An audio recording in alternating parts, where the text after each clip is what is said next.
Hi guys, good morning. It's me again, Sai Sai. Welcome to my channel, and we are now in the seashore, guys. Going to to swim kami ngayon. And kamusta kayo? Sana happy kayo. Ayan. Hello guys, we are here at Kiran. Ayan. Okay, this place is Mariparna, and we are near the border of Saudi Arabia na, guys. Tingnan nyo, ito yung beauty niya. Ayan, lahat makikita mo alikabok, white alikabok, wala ka talaga makita na green. Ibang iba talaga sa Pinas. Ayan, tingnan nyo guys, diba mas maganda yung Pilipinas. Hello guys, tingnan na ang color. Ayan, baro kami sa buhanginan. Tingnan nyo. Ay, today pala, September 30 na 2016. Ang bilis lang ng panahon. And salamat, malapit na mag-October. And kamusta kayo? Sana kayo masaya lang. Pabalik-balik na kami dito. Every Friday nandito na kami. Alam, ang color, itim na negra na. Guys, look at this. Naglalaro kami sa buhanginan. Ayan. Ayan yung paa ko. I'm doing myself. Yan, ang sarap sa feeling magkaganito, guys. Parang, ano tawag dito, ang lamig-lamig kasi sobrang init. Hi guys! Ngayon pala, I will do a story time. Ayan. About my life. Kasi you guys deserve to know about my life. and this video pala is to give inspiration. I make my channel and to inspire others and to show love, to share love. Ayan, no more hate na this time kasi malapit na magbalik si Lord. Kaya dapat love dapat. And you guys, kasi ang dami kong naririnig at ang dami nagme-message sa akin. Yung mga kasi nag-share ako ng video, tawag dito. Hindi pa nag-share pala ako sa mga youth about tawag nito, huwag dapat maging hopeless, may pag-asa, habang buhay tayo may pag-asa. Kasi you guys, daming nagme-message sa akin sa Facebook. Guys, it's not the reason if you are poor, hindi ka makapunta ng school. You know what? I was grade 2 only and I just went to school. Ang ginagawa ko, I walk morning and afternoon 7 kilometers just to went to school only, guys, because yun pala sa mga hindi pa pala nakakilala sa akin, I grew up in the place of mountain place of Sultan Kudarat, guys, Mindanao. Ayan, and there, that place, promise, papakita ko sa inyo pag uwi ko. That place until now, no more tawag dito, access into the communication, and until now there's no current there. And yun guys, para makapunta lang ng school, 7 kilometers nilalakad ko, and I was grade 2 only. Yun guys, wala pati ako noon lunch box. Ang ginagawa ko, nilalagay ko yung food ko sa banana leaves. Ay, alam niyo yun, banana leaves, nilalagay ko dyan yung food ko. And yun pala, I cross 2 rivers, guys. Ayan, para lang makapagpunta ng school. And after, natawag nito, especially pag flooding, guys, nakakatakot siya yung river na yun. At ayun, kasi yung sinasabi ko sa inyo na 7 kilometers na nilalakad ko, yun na yung shortcut. So pag hindi siya shortcut, kasi pag flooding, nakakatakot kasi yung river na yun, kasi yung bridge niya made of bamboo tree lang siya. So nakakatakot siya. So doon kami dumadaan sa hanging bridge. Yan, promise pag uwi ko ipapakita ko sa inyo yung place kung saan ako lumaki. Pero ngayon, wala na ako doon. Nasa Cebu na ako. Ayan. And yun guys, at you know what? I have only one uniform, one shoes. Ayan. And yun, until sa nag-high school ako, ang ginagawa ko noon, kinakausap ko yung sarili ko guys. Kinakausap ko na someday I will be a successful, someday hindi ko na mararanasan yung mga ganito. Ayan. Ayun guys, hanggang sa nag-high school ako, ganun yung life ko. Ayan, naglalak.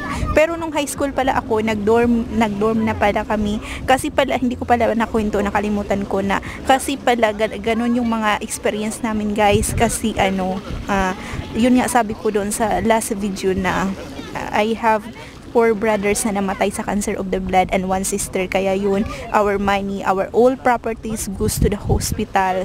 Yan. Kaya ganun. After nung namatay yung bunso namin guys, ganun yung buhay namin. Matatandaan ko pa noon. Alam nyo yung may buwan sa gabi. Yung, yun guys, matatandaan ko pa na grade 5 ako pala nung namatay yung pinakabunso namin sa cancer of the blood. Yun. At yun, matatandaan ko na yung mama at saka papa ko, kasi umuwi kami dun sa farm guys, kami lang. Ayan, kahit 12 AM na, ayan, madaling araw, nagtatrabaho pa rin yung mama at saka papa ko. Ayun, hanggang sa high school. At saka yun pala guys, noon ang ginagawa ko, nagbibinta ng peanuts ayun sa school. At nakakatawa pa kasi bawal ang ginagawa ko, tinatago ko lang siya sa teacher ko. Hanggang nung naging college ako guys, working student pa rin ako. Yun. grabe yung naranasan ko. Kaya kayo dyan, hindi po talaga reason yung walang pera, hindi makakapunta ng school. Ayun guys, at saka nagbibinta pati ako sa teacher ko noon ng, alam nyo yung yung mga gulay, mga vegetables, yan, kalabasa, mga ganyan, binibinta ko sa teachers ko. Yung ganun. Nakakatawa, natatawa ako pag nare-remember ko yung buhay ko noon guys. And ayun, tapos alam nyo, high school, simula elementary ako until nag-college ako, grade 1 ako until grade 6 I had one uniform only, one shoes and one pair of uniform. And when I was high school, I had one shoes only and one pair of uniform. And when I was college, I had one shoes and one pair of uniform only. And you know what? Ang nakakatawa is mas bago pa tingnan yung uniform ko kisa doon sa... Ayun guys, nag-change ako ng location kasi may abnormal doon na tao na aasar ako. Ayan, umalis ako doon at saka dito, pumunta ako dito. Ayan. And yun pala guys, nakakatawa doon kasi I had one uniform lang and mas bago pa tingnan yung uniform ko compare doon sa mga classmates ko nga na they have plenty of uniform. Yun guys. And yun, hindi po talaga reason yun guys, tandaan nyo, hindi talaga reason na walang pera, hindi makakapunta ng school. Kasi ang daming nagsasabi na yung, alam mo yung I've been in a mission kasi for 2 years. Tapos doon sa yung mga mahihirap na tao, tinatanong ko anong ginagawa nila. Tapos yung sabi sa akin noon na kasi mahirap lang sila kaya hindi sila nakapagpunta ng school. Hindi po yan ang sa isip-isip ko. Sabi ko, kung alam nyo lang talaga kung ano yung mga experience ko, sabi ko, masasabi kong mas mahirap pa ako sa inyo. Ay, alam mo na nung college ako guys, I don't have, lumaki ako na rice lang talaga. Walang ulam. Tapos yun yung ulam ko, alam yung ginagawa ko, nilalagyan ko ng, yung rice nilalagyan ko ng water at saka nilalagyan ko ng salt or kaya sugar. Yun yung ulam ko guys noon, everyday yan. Tapos alam nyo pa ba, nung college ako, kasi syempre yung, di ba pag college ka, maraming mga requirements, maraming projects, maraming research, ganun.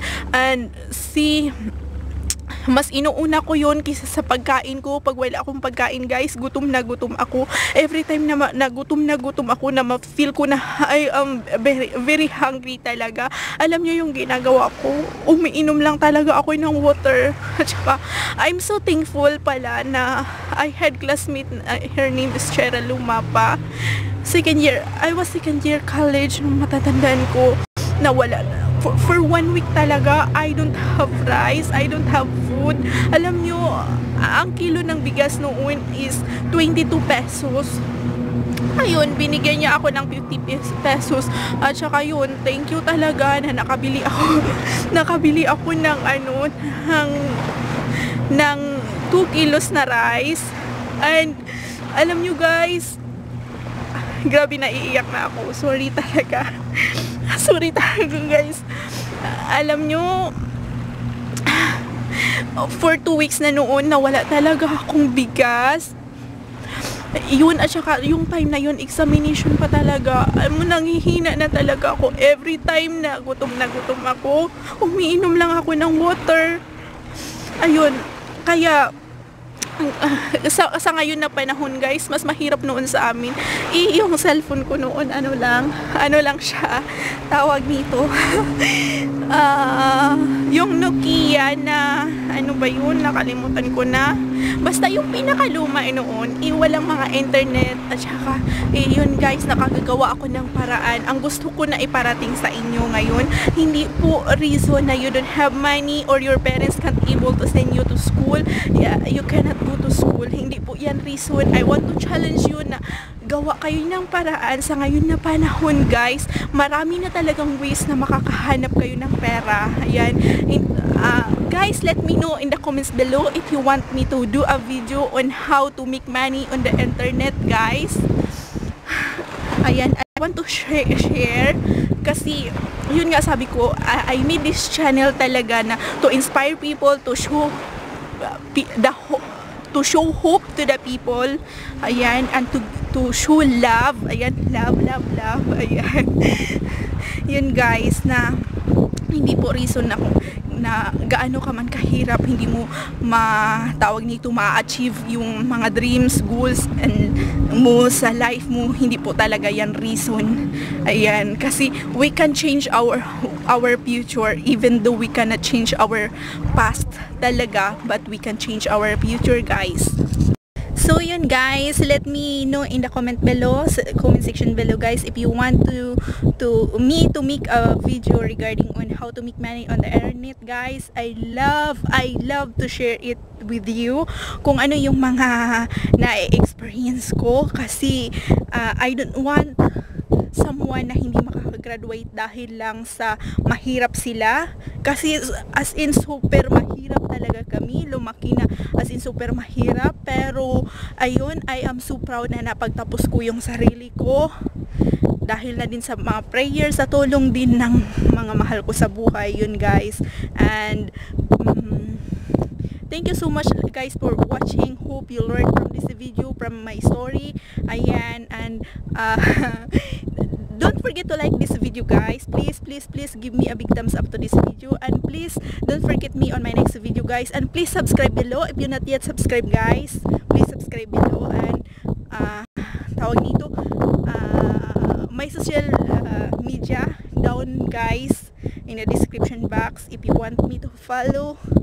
Ayan, if you want to follow me pala sorry. And yun guys, thank you so much for watching. God bless us all. Bye bye.